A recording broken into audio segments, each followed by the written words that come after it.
মণ্ডন চকা বই ফিরে নিজে বাবা এনে পতিত ভাবনা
ଘରୁ କୁଆଡ଼େ ଯାଉ କାହିଁକି ଆଉ ହବନି ଆଜ୍ଞା ହୟ ବହି ଗୀତ ଗାଇକି କହିଲେ ମାନେ କହିକି କହିକି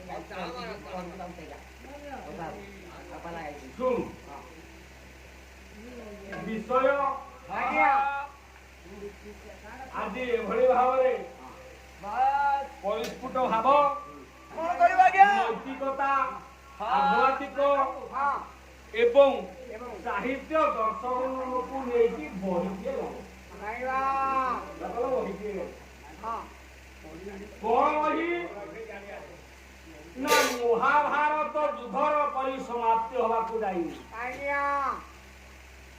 10 ଦିନ ଭିତରେ ମହାଭାରତ ଯୁଦ୍ଧ ଆରମ୍ଭ ହୋଇଛି ପିତାମହ ଭୀଷ୍ମ କହିଛନ୍ତି ସରସ୍ୱତୀ ଏ ସରସ୍ୱତୀ ମଧ୍ୟରେ ପାଣ୍ଡବର ଶିବିରର ଦ୍ୱାର ଦେଶରେ ବସିଛନ୍ତି ଭଗବାନ କୃଷ୍ଣ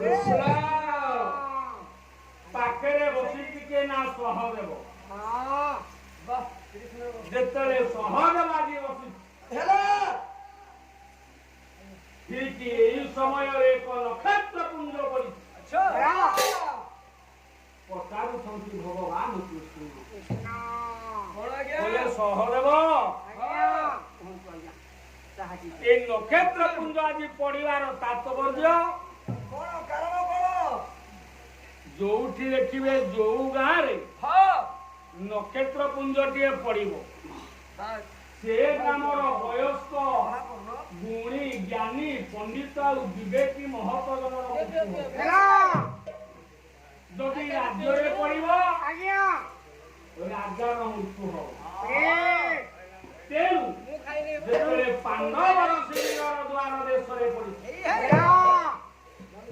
এই সমୟରେ ଭଗବାନ କୃଷ୍ଣ ବତାଲେ ସହଦେବ ପରିବାର ତାତ୍ପର୍ଯ୍ୟ ଅଙ୍ଗୁଳି ରେଖାକୁ ଗଣନ କଲା କିନା ସହଦେବ ଗଲା ପ୍ରଭୁ ଏ ଜିନିଷ ବୁଝିବା ପୂର୍ବରୁ ମୋର ମୃତ୍ୟୁ ହେଇଯାଉଛି ସହଦେବ କାହିଁକି ବୋଲେ ବୁଝାଇ ସହଦେବ ଗରି କର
ସହଦେବ କହିଲା ପ୍ରଭୁ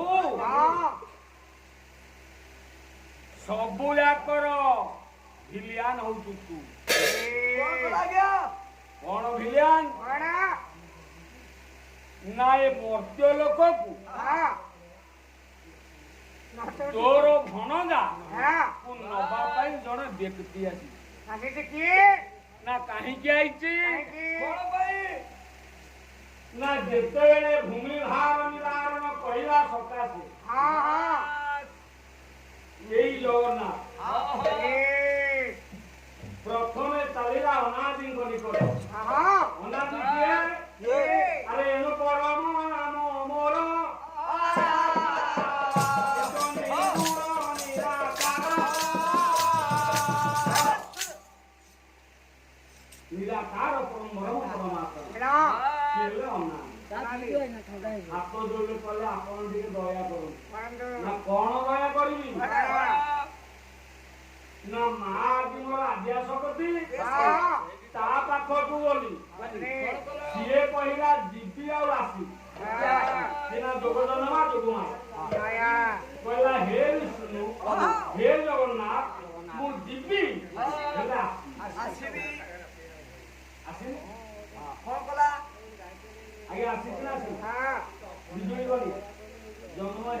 ଅନାଦି କହିଲେ ଯିବି ସତ୍ୟ ହେଲେ ଯିବି ଆଉ ଆସିବି ନା ମା ପୁଅ ଦିଟା ଗୋଟେ ଭଲ ନୀଳା ଲଗେଇଛ ଭଲ ନାଟ ଲଗେଇଛ କହୁଛ ଯିବ ଆଉ ଆସିବ ତେଣୁ ଏ ଯିବା ଆସିବା ଭିତରେ ମୁଁ କଣ କରିବି ଅନାଦି କଲେ ତମେ ଯିବାକୁ ବାଧ୍ୟ ଠିକ ଅଛି ହେଲେ ଆଉ ଜଣେ ବ୍ୟକ୍ତି ଦରକାର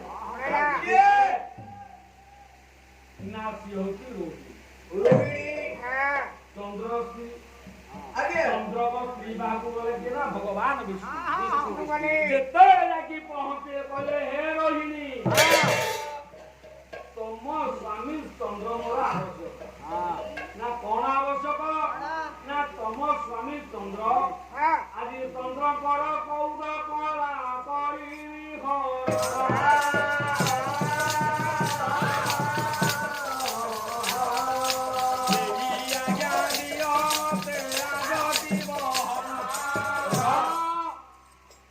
কলে তুম স্বামী যে চন্দ্র 16টা কলাম 14টা কলাম তাহলে নকু ঠিয়া হেলু এই যে 14টা কলা কলাক কেতে বর্ষ কলাটা কেতে বর্ষ কলাক কেতে বর্ষ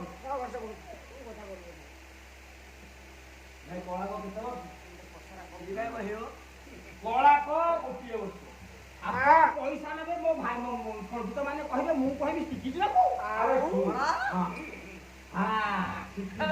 ଆଉ শুন 14টা কলা হলা 14 বর্ষ 14 কলা হচ্ছে কোন না পুরুষত্ব তেଣୁ ଚନ୍ଦ୍ରଙ୍କର 14ଟା କଳାକୁ ହରଣ କଲା କିଏ ନା ବିଷ୍ଣୁ ଆଣିକି ରଖିଲେ କାହାକୁ ନା ନିଜର ଭଉଣୀ ସୁଭଦ୍ରା ଏ ସୁଭଦ୍ରା ଗର୍ଭରେ 14 କଳାଟା ନିରୂପଣ କଲା ଜନ୍ମ ହେଲା ଅଭିମନ୍ୟୁ ତେଣୁ ଯେତେବେଳେ ଆଜି ସହଦେବ କହୁଛି ପ୍ରଭୁ ଆଜି ରାତ୍ରି ପାହିଲେ କୃଷ୍ଣ ଅର୍ଜୁନ ମରଣ ହୋଇବ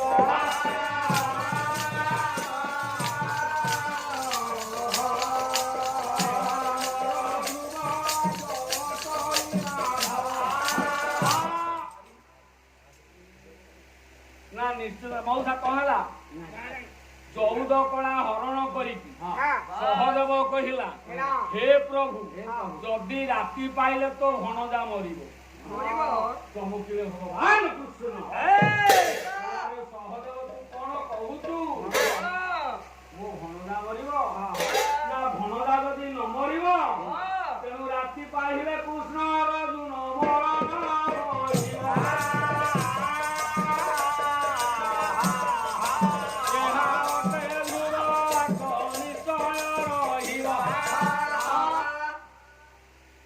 ଧ୍ରୁବ ବାକ୍ୟ କଣ ଧ୍ରୁବ ବାକ୍ୟ ଯୋଉ ଅଭିମନ୍ୟୁ ଆଜି ଆପଣଙ୍କର ଭଣଜା ସେ ଆଜି 14 ବର୍ଷ ଆସନ୍ତା କାଲି ପୂରଣ ହବ ଯଦି ଅଭିମନ୍ୟୁ କାଲି ନ ମରେ ଏଥିରେ ନିଶ୍ଚିନ୍ତ ଭାବରେ ଆଗ ବଢିବ କୃଷ୍ଣକୁ ତାପରେ ମାରିବ ତା ରୂପ ଅର୍ଜୁନ ଭଗବାନ କୃଷ୍ଣ କହିଲେ ସହଦେବ ସତ୍ୟ କଥା ନା ବାଟ ବାଟ ମୁଁ ଜାଣିନି ଖାଲି କରି କରାଉ ଖାଉ ତୁ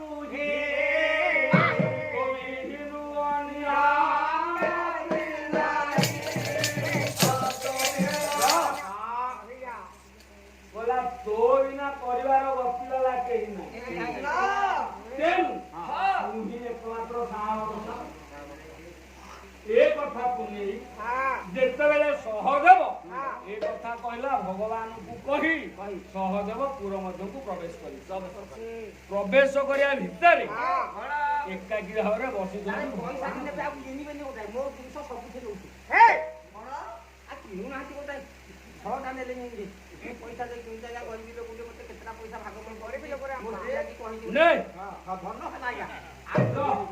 ମୋରି ଜିନିଷ ମତେ ନାଲି ଆଉ ଶୁଣୁ ତେଣୁ ଭଗବାନ ପଚାରିଲେ ଯେତେବେଳେ ବସିଛନ୍ତି କହିଲେ ସହଦେବ କଥା ସତ୍ୟ ହବ ନା ମିଥ୍ୟା ହବ ଏ କଥାକୁ ବିଚାର କରେ ଭଗବାନଙ୍କ ପାଖରେ ଆସି ଜଣେ ନାରୀ ଆଜି ପାଇଯାଏ। ନାରୀ ନାରୀ ସମୟ ଆସେ ମର୍ତ୍ତ୍ୟରେ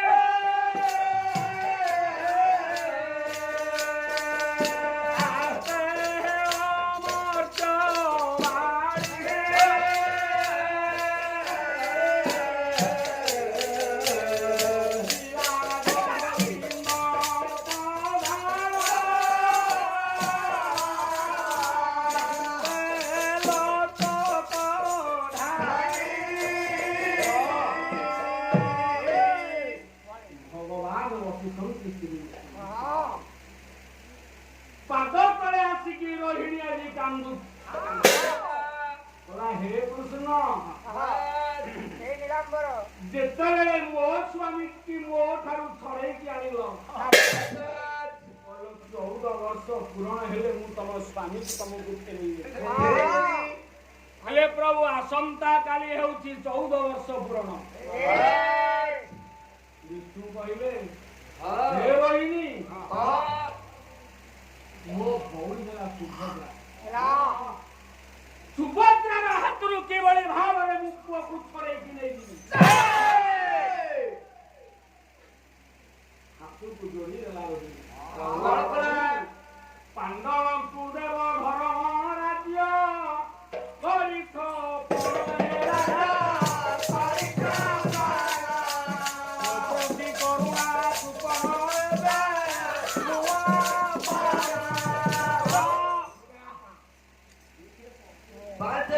ପ୍ରଭୁ ପାଣ୍ଡବ ମାନେ ଧର୍ମରେ ଥିବାରୁ ଆପଣ ରାଜ୍ୟ ଜୟ କରିବା ପାଇଁ ପାଣ୍ଡବ ମାନଙ୍କୁ ସତ୍ୟବାଦ କରିଛନ୍ତି। ପାଣ୍ଡବ ମାନଙ୍କୁ ମୁଁ ରାଜ୍ୟ ଦେବି ହେଲେ ମୋ ପ୍ରତି ଆପଣଙ୍କର ଅବିଚାର କାହିଁକି? ତେଣୁ ହେ ଦୟାମୟ ପରମବ୍ରହ୍ମ ପରମାତ୍ମା ନାରାୟଣ ତେଣୁ ଏ ହିନି କପାଳିକି ଆପଣ ରକ୍ଷା କରନ୍ତୁ। ହେ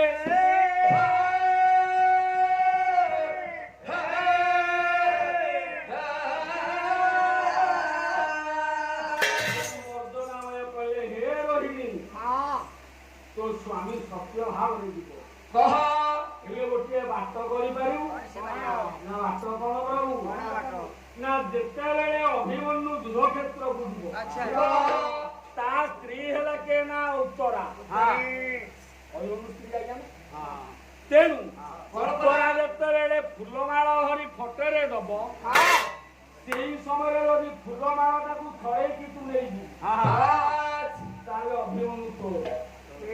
ଯଦି ଫୁଲମାଳ ପକେଇଦେଲା ଫଟୋରେ ତାହେଲେ କେବେ ହେଲେ ଅଭିମନ୍ୟୁ ନ ହେବ ତ।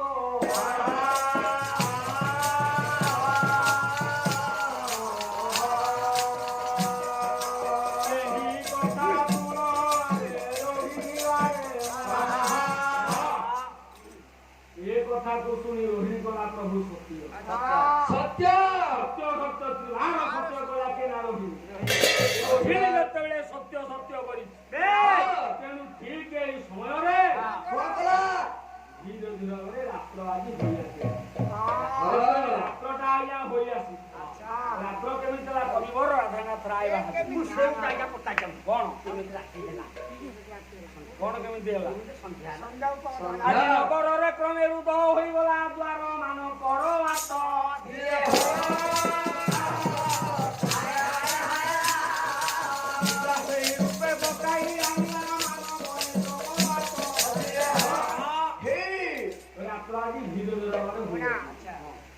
ଯେତେବେଳେ ହୋଇ ଆସୁଛି ପ୍ରକୃତି କବି ଗଙ୍ଗାଧର ମେହେର ବହି ହେଲା କଣ କୀଚକ ଲେଖିଲେ ଆଜି ଦିନ ବିନୟ ଅବସାନ ହେଲା ସନ୍ଧ୍ୟାର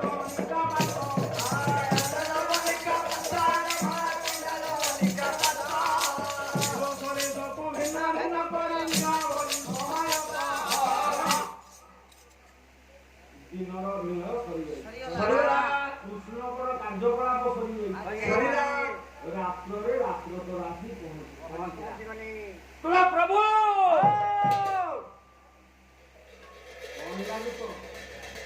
ଆରେ କାହିଁକି ତୁ ଚିତ୍କାର କରୁଛୁ?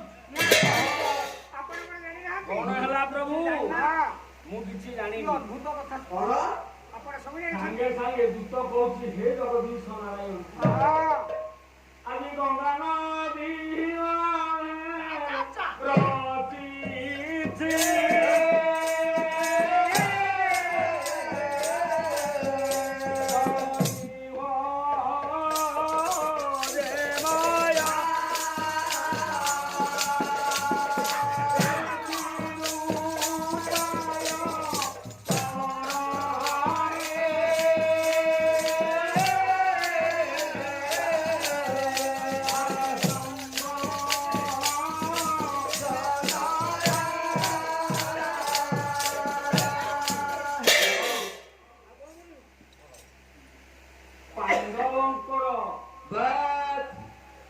ଶିବିର ରାଶି ଦୂତର ପହଞ୍ଚି ଯାଇଛି କହିଲା ପ୍ରଭୁ ଗଙ୍ଗା ନଦୀ ମଧ୍ୟରେ ଆଜି ବିହ କରିଛି କେନା ଜଳ ବିହ କରିଛି ମାୟାସୁର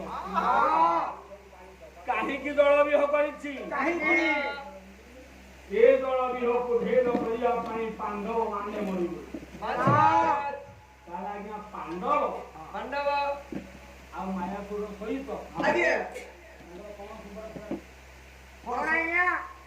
ଦି ଭାଇ ତମେ ରହିଲାନି ତମ ଦି ଭାଇ ଶତ୍ରୁ ନା ତେଣୁ ମାୟାସୁର ସହିତ ମାନଙ୍କର ଶତ୍ରୁତା ହବ କାହିଁକି ରେ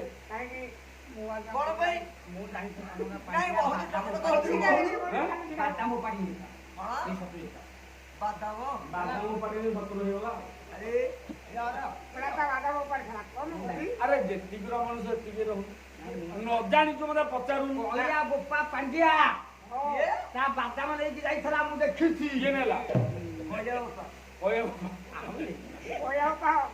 ହଉ ହଉ ହଉ ଆଉ କଣ ଭାଇ ପଳେଇଲ ହଉ ବ ତୁ ତତେ ସୁବୁନି କିଛି ବ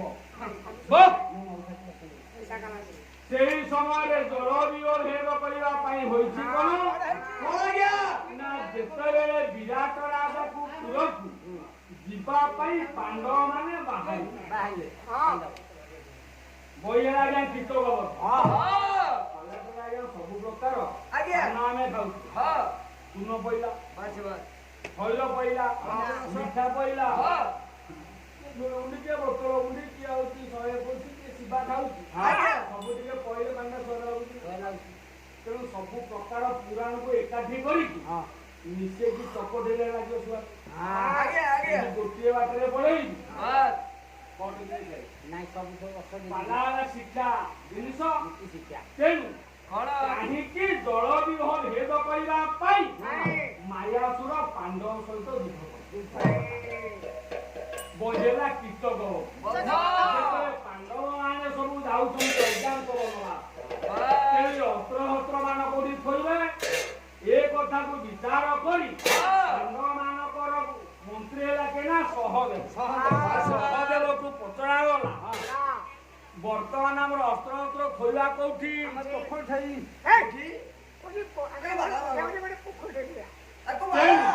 ଏ କଥାକୁ ନେଇ ଭୀମର ହେଲା 52 ଭାରବତା ଅର୍ଜୁନର ହେଲା ଗାଣ୍ଡିବ ଯୁଧିଷ୍ଠିରଙ୍କର ହେଲା 16 ନକୁଳ ସହର ଅସ୍ତ୍ର ମାନ ଥୋଇବେ ଏ କଥାକୁ ନେଇ ସେମାନେ ଚିନ୍ତା କଲେ ଥୋଇବା ପାଇଁ ଜଗୁଆଇ ହବ କିଏ ନାର ପ୍ରଚଣ୍ଡ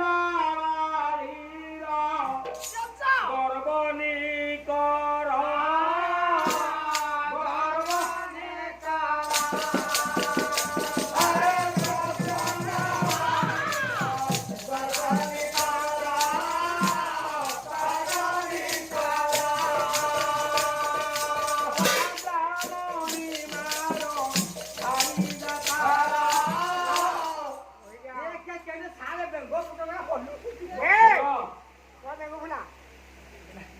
ବଡ କଥା ନା ଯେତେବେଳେ ଦେବାଧିଦେବ ମହାଦେବ ମୟସୁର ଗୋଟେ ଭଉଣୀ ଆଜ୍ଞା ତା ନାଁ ହଉଛି ମୋହିନୀ ଆଜ୍ଞା ତେଣୁ ମୋହିନୀ ଶିବକୁ ଭଲ ପାଇ ପାତାଳପୁରରେ 12 ବର୍ଷ ଲୁଚେଇକି ରଖିଲେ ଏ କଥାକୁ ଜାଣିଲା କିଏ ନା ପାର୍ବତୀ କହିଲା ଅରେ ମୋ ସ୍ୱାମୀକି ଛାଡ଼ିକି ମୁଁ ରହିପାରିବିନି। ତେଣୁ ମହାଦେବଙ୍କ କଥାକୁ ଯାଇ କହିଲେ କାନା ବିଷ୍ଣୁଙ୍କୁ ବିଷ୍ଣୁ ଅର୍ଜୁନକୁ ସାଙ୍ଗରେ ନେଇ ପାତାଳପୁରରେ ମୋହିନୀକି ମାରିଲେ। ଶିବ ଆଉ ମୋହିନୀ ଯୋଗାଙ୍କ ଆଣିକି ମତେ କଥା ଯେତେବେଳେ ଅର୍ଜୁନ ଆଜ୍ଞା କଟି ଯାଇ ମୋହିନୀଟା ମରିଗଲା। ତେଣୁ ଶିବ କଣ କଲେ ଯଦି ଗଲେ ତେଣୁ ମୋହିନୀ ଯୋଉ ମଲା ତେଣୁ ମନରେ ଚିନ୍ତା କଲା ମାୟାସୁର କହିଲା ସମୟ ଆସିଲେ ଏ ପାଣ୍ଡବ ପାଞ୍ଚଟାଙ୍କୁ ମାରି ଏ କଥାକୁ ନେଇ ଆଜି ଦଳ ବିହ କରିଛି ମାୟାସୁର।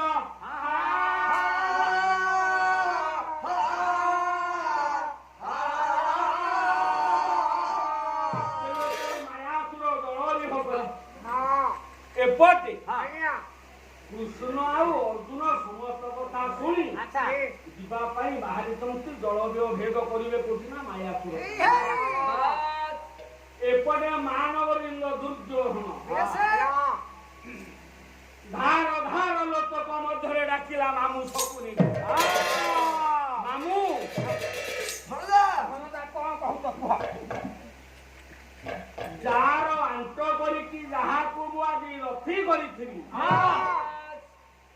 ସିଏ ହେଲା କିଏ ନା ପିତାମହ ଭୀଷ୍ମ। 10 ଦିନ ଯୁଦ୍ଧ ସରିନି 10 ଦିନରେ ସିଏ କରିଛନ୍ତି ସରସ୍ୱତୀ। ତେଣୁ ଏ ମାମୁ ଆଉ ମୁଁ ଯୁଦ୍ଧ କରିବିନି। ଆଉ ଯୁଦ୍ଧ କରିବିନି ଲୋ ମାମୁ।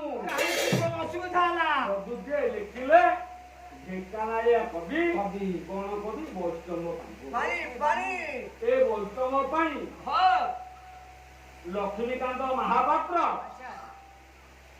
ଏମାନେ ସବୁ ଜଗାର ଭଗତ। ତେଣୁ ଜଗାକୁ ଡାକି ଡାକି ଆଉ ରହିଲା ଦିନ କୁଶନାଥ ତେଣୁ ସବୁ ଯାକ ଜଗାକୁ ଡାକି ଡାକି ତା ପାଖକୁ ଆଇଲୁ ଜଗା ପାଖକୁ ମିଛ ଆଜ୍ଞା କହୁନି। ଏ ଜଗାଟାକୁ ଡାକି ଡାକି 3ଟା ଯାକ କବି ହେଲେ ବଡ ରୋଗ ଯାହାକୁ ଆଜିକାଲି ଯୁଗରେ କହୁଛି ପୁଷ୍ଟ ରୋଗ।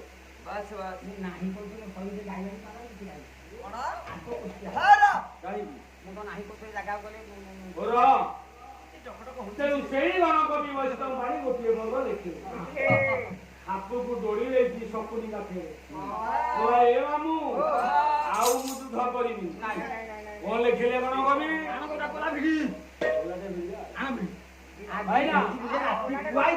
ଆଜି ସରି ସରି ସରି ମାମୁ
ପୂରଣ ହୋଇନି ସରସ୍ୱତୀଆରେ ଶୋଇ ପଡିଲା।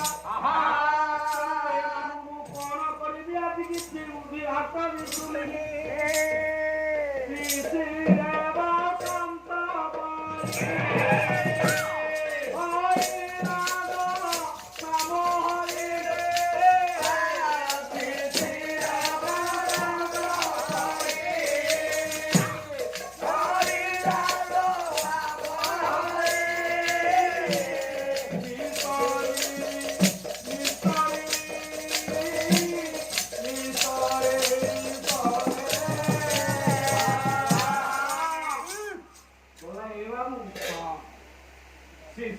ପର୍ବ ଫୁଲ ଯେମିତି ବିକଶିତ ହୋଇ ମଳିନ ପଡ଼ିଯାଏ ଆଜି ପାଣ୍ଡବ ମାନେ ନିଶ୍ଚିନ୍ତ ଜୟ କରିବେ ନିଶ୍ଚିନ୍ତ ମାନଙ୍କୁ ପରାଜୟ ହବ ଯାଉଛି ମୁଁ ବନବାସ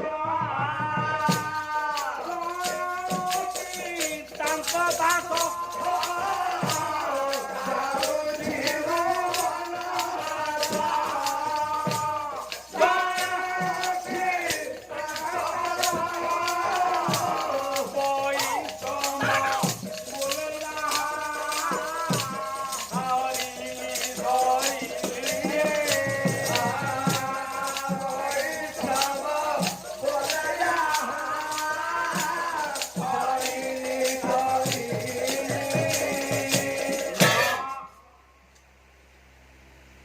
ଆଜି ମାମୁଁ ପାଖରେ ହାତକୁ ଯୋଡ଼ି ଦେଇଛି କେ ନା ଦୁର୍ଯ୍ୟୋଧନ ଯୁଦ୍ଧ ଆଉ କରିବିନି ମାମୁଁ ମୋର ଆଜି ଲକ୍ଷ୍ୟ କରିଥିଲେ ପିତାମହ ଭୀଷ୍ମ ଆଜି ଆଉ ନାହାନ୍ତି ସରସଜ୍ଜା କରେଇ ଦେଇଛି କେ ନା ଅର୍ଜୁନ ତେଣୁ ଏ ମାମୁଁ ମୋ ପିତା ହେଲା କେ ନା ଧୃତରାଷ୍ଟ୍ର ମୋ ପିତାଙ୍କୁ ଆଜ୍ଞା କହିବ ଯାଇକି ସନ୍ଦେଶ ଏ ମା ନବଦୁଣ୍ଡ ଦୁର୍ଯ୍ୟୋଧନ ଆଜି ବାନ ପ୍ରସ୍ତ ଅବଲମ୍ବନ କରୁଛି ହସିଲା ଠୋ ଠୋ ହୋଇଛି କେ ନା ଶକୁନି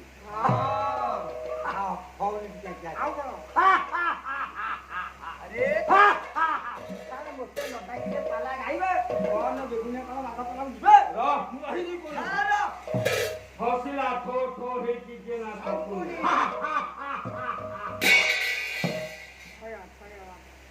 ପୋରା ବହୁତ ପାନ ସବୁଯାକ ପାନ ପ୍ରଧାନ ଧରିଦେଲେ ସବୁଯାକ ପକଡ଼ରେ ପୁରେଇଲା ଛେଳି ପାଟି ଭଳିଆ ଓଲଉଛି ଦି କପ ଚା ଖାଇଲୁ ତୋ ପାଟିରେ ବଡ ରୋଗ ହବ ନାଇଁ ନାଇଁ ତୋର ହବ ନାଇଁ ହାତକୁ ଆଜି ଯୋଡ଼ି ଦେଇଛି କେ ନା ମାନ ଗୋବିନ୍ଦ ଦୁର୍ଯ୍ୟୋଧନ ଶକୁନି ହସିଲା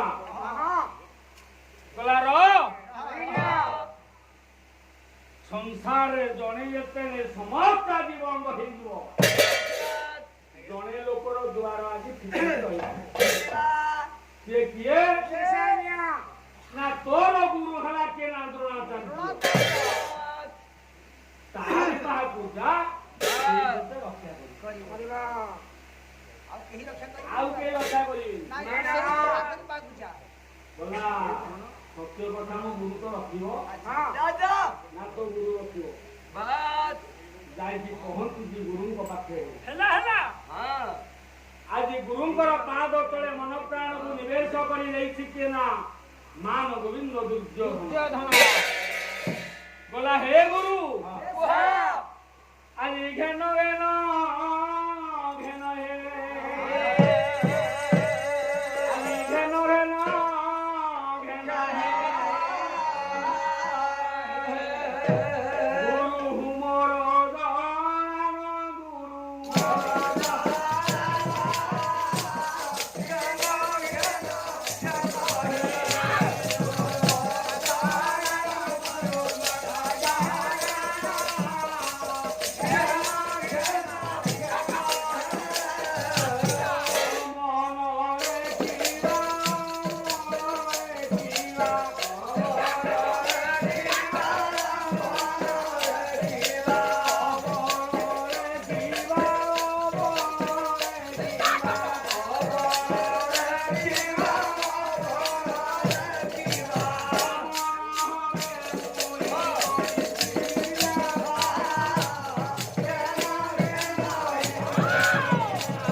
केमिति पड़िला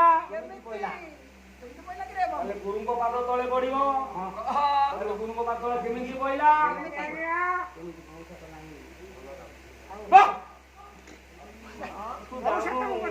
ନ୍ୟୁଜ୍ 7 ନ୍ୟୁଜ୍ 18 ସେଥିରେ ଗୋଟାଏ ଗୋଟାଏ ବୁଲିକି ତୁ ପ୍ରୋଗ୍ରାମ ଅଛି।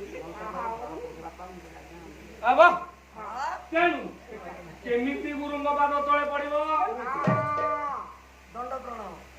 ଦଣ୍ଡ ପ୍ରଣାମ କରିବ। ଆଜ୍ଞା ଆଜ୍ଞା। କେମିତି ଦଣ୍ଡ ପ୍ରଣାମ କରିବ? କେମିତି ଆଜ୍ଞା? ରଗଡ଼ିକି।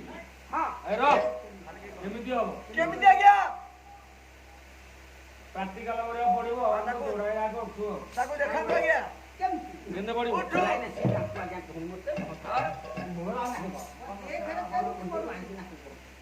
ଆରେ ସାସାଙ୍ଗେ ପ୍ରାଣିପାତ କରି ଘେନିବୁ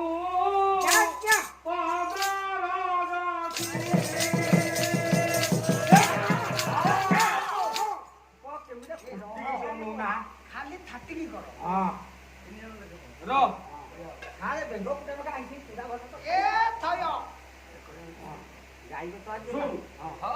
କେମିତି ପ୍ରଣାମ କରିବୁ? କେମିତି ଆଜ୍ଞା?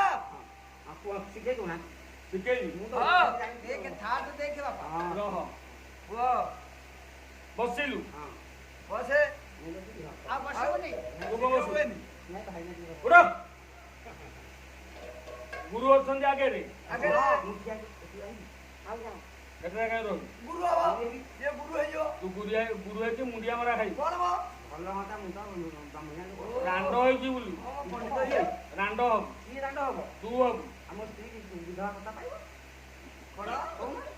ଶୁଣୁ କେମିତି ପ୍ରଣାମ କରିବୁ? ସାଷ୍ଟାଙ୍ଗେ ପ୍ରଣିପାତ କରି ଗୋଡ ଲମ୍ବିଲା, ହାତ ଲମ୍ବିବ ଗୁରୁଙ୍କର।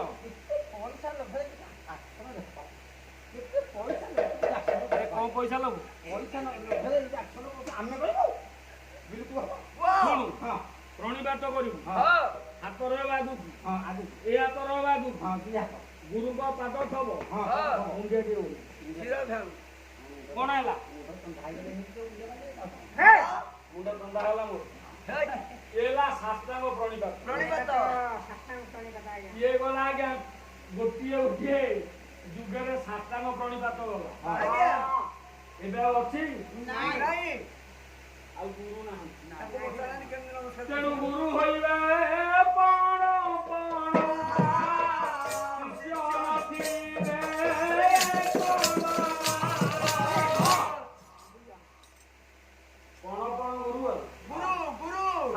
ପ୍ରଣିପାତ କଲୁ। ଶିଷ୍ୟ ମାନଙ୍କର ଆଣ୍ଠୁ ଗଣ୍ଠି ବ୍ୟଥା ହେଲା, ପେଟ ବଡ ହେଲା, ଆଉ ଶୋଇଲେ। କଣ କଲେ ନା ହାଫ ନମସ୍କାର। ତଳକୁ ନଇଲେ ନମସ୍କାର ଭାଇ। ଇଏ ଗଲା ଗୋଟେ ନମସ୍କାର, ଆଉ ଗୋଟେ ନମସ୍କାର। ଇଏ ଦ୍ୱିତୀୟ ନମସ୍କାର ଗଲା। ତୃତୀୟ ନମସ୍କାର। ଗୁରୁଙ୍କୁ ଦେଖୁଛନ୍ତି। ଗୁରୁ ପ୍ରଣାମ, ଗୁରୁ ପ୍ରଣାମ। ଚାଲିକି ଗଲା। ବାପା ଯେତେବେଳେ ଚାଲିକି ଯାଉଛେ ଗୁରୁ ଆଉଥିବେ। ଗୁରୁ ଯେତେବେଳେ ଆମେ ବାଇକରେ ଯାଉଛେ, ଗୁରୁ ବର୍ତ୍ତମାନ ଆସୁଛନ୍ତି ସାଇକେଲରେ କି ଚାଲିକି ଆଉଛନ୍ତି। ବାଁ ହାତରେ ରହିଲା ଗାଡି, ଏକ୍ସିଲେଟର ଛାଡ଼ିଲେ। ସାର୍ ନମସ୍କାର, ସାର୍ ନମସ୍କାର। ପ୍ରଣିପାତ ଗଲା ସାଷ୍ଟାଙ୍ଗେ। ତାପରେ ଅଣ୍ଟାଗତ ହେଲା, ଅଧାଳିଆ ନମସ୍କାର। କେତେ ଥର ଦେଖୁଛୁ? ଆରେ ଦିଥର ଖଟିଲେଣି ମଣିଷ। ଦିନରେ ଖଟଣି, ରାତିରେ ଖଟଣି। ତେଣୁ ଅଣ୍ଟା ଆଜ୍ଞା କେତେ ରହିବ? ମାଇକି ଚଲେଇ ପରେ ଅରୁଆ, କଣ ରାତିରେ କହିଲାନି ଅରୁଆ। ସେଇଥିଲାଗି ତ ଝଗଡ଼ା କହୁଛି ଆଜ୍ଞା। ସେଇଥିଲାଗି ବସେଇ ଖାଉଛି ଅଧିକା, କହୁଛି କଣ ମଣ୍ଟ ପଡି ଯାଉଛି। ହଉ ତେଣୁ ଆଜିକାଲି ନମସ୍କାର ଗୁରୁଙ୍କୁ ଆଜ୍ଞା ଗୋଟେ ହାତରେ ଗାଡ଼ି, ଗୋଟେ ହାତରେ ଆଜ୍ଞା ନମସ୍କାର। ତେଣୁ ଇଏ ଆଉ ଗୁରୁଙ୍କର ନାହିଁ। ତେଣୁ ଯେତେବେଳେ ଗୁରୁଙ୍କ ପାଖରେ ପହଞ୍ଚି ଯାଇଛି କିଏ ନା ମାନ ଗୋବିନ୍ଦ ଦୁର୍ଯୋଗ। ଗୁରୁ କହିଲେ ଆସିବାର ଅଭିପ୍ରାୟ, ତାହେଲେ ଗୁରୁକୁ ଚିହ୍ନିଲେ ଗୁରୁ କେମିତି? ହେଲେ ସମ୍ପର୍କ ବି ଭୀମ ଭଳି କେତେ କପି ଆଇଲେ ଭୀମ ଭଳି ପଦୁଟିଏ ଲେଖିଲେ ଗୁରୁ ହଟା କର୍ତ୍ତା ଦୈବ ବିଧାତା ଗୁରୁ ହଟା କର୍ତ୍ତା ଦୈବ ବିଧାତା ଗୁରୁ ବିନା ଗତି ମୁକ୍ତି ନାହିଁ ସେ ଗୁରୁ ପୟରେ ମନ ରଖିଥିଲେ ଗୁରୁ ପୟରେ ମନ ରଖିଥିଲେ ବାୟାରେ ଏ ଭବରା ତୋଳା ବାୟାରେ ଏ ଭବରା ତୋଳା ଜୀବଲାହି ଘେନ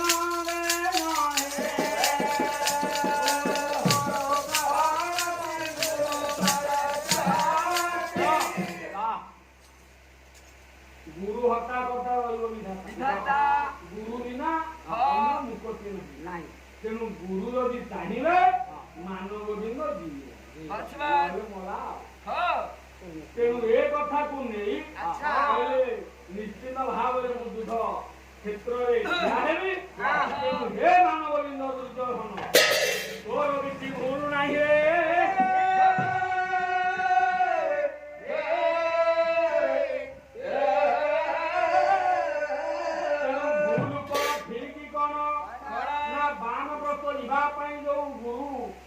ପାଖକୁ ଆସିବା ପୂର୍ବରୁ ମାମୁଁ ପାଖରେ କାନ୍ଦୁଥିଲି ତେଣୁ ମାମୁଁ ପାଖରେ ତୁ କାନ୍ଦିବା ଦରକାର ନାହିଁ ଭୁଲ କରିବା ଦରକାର ନାହିଁ ତୁ ମୁଁ ଯେତେବେଳେ ଅଛି ତୋ ଗୁରୁ ତତେ ନିଶ୍ଚିନ୍ତ ଭାବରେ କଥା କହୁଛି ପାଣ୍ଡବା ନିଶ୍ଚିନ୍ତ କରିଲେ ଦିନି ମୋ ଭାଇ